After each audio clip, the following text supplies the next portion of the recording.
By 1986, Cleveland struggled to shake a harsh, widely used nickname, the mistake on the lake. City leaders were desperate for a way to prove that Cleveland was on its way to becoming a modern, world-class city. To execute this rebrand, the United Way of Cleveland organized a massive charity fundraiser called Balloonfest.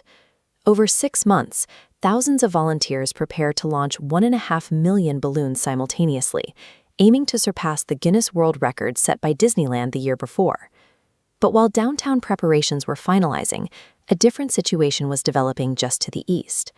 The night before the launch, a severe storm system rolled through the region over Lake Erie. Because of that rough weather, 2 men who had gone out fishing the night before were reported missing by their families. Authorities found their boat abandoned, triggering an urgent search and rescue operation by the Coast Guard.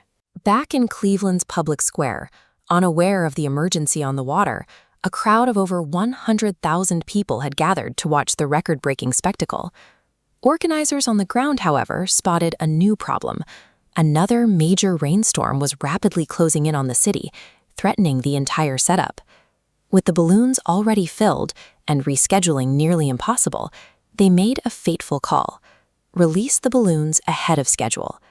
That decision to beat the rain put the PR stunt on a direct collision course with the rescue mission happening just a few miles away. The initial release appeared to be a triumph. Over 1.5 million balloons surged into the sky all at once, swallowing the historic stone tower downtown in a dense, swirling cloud of color. The organizers expected these helium-filled balloons to float high into the upper atmosphere, where they would eventually deflate over time and return to Earth one by one. But here is what actually happened.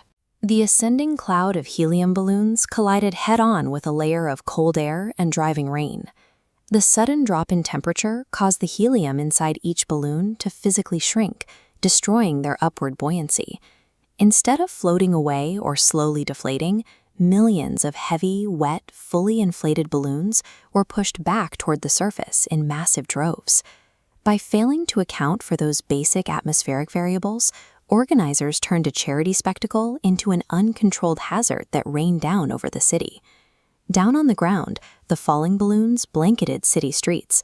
Drivers were suddenly blinded by a wall of colored latex, resulting in multiple car accidents downtown. The volume of rubber piling up on the asphalt was so immense that local authorities had to deploy heavy bulldozers just to clear a path through the debris. The crisis escalated further when the swarm descended on Burke Lakefront Airport. Within minutes, the runways were so choked with balloons that officials had to suspend all flights. Releasing 1.5 million physical objects into an urban environment stalled every critical system at once, bringing the city to a halt. The wind quickly pushed the majority of the remaining hazard offshore.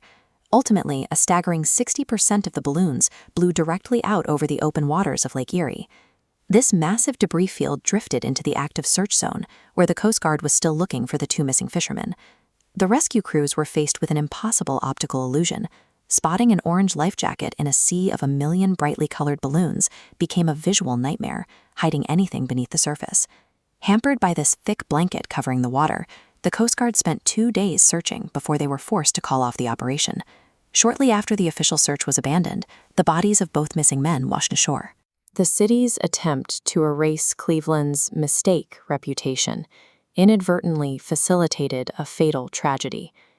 The 1986 Balloonfest did achieve its goal of a world record, appearing in the 1988 edition of the Guinness Book, but the global backlash was severe. The disaster was so undeniable that Guinness permanently eliminated the category of simultaneous balloon launching shortly after. Even today, Cleveland's Balloonfest remains a historical warning about the deadly unpredictability of prioritizing public spectacle over fundamental human safety.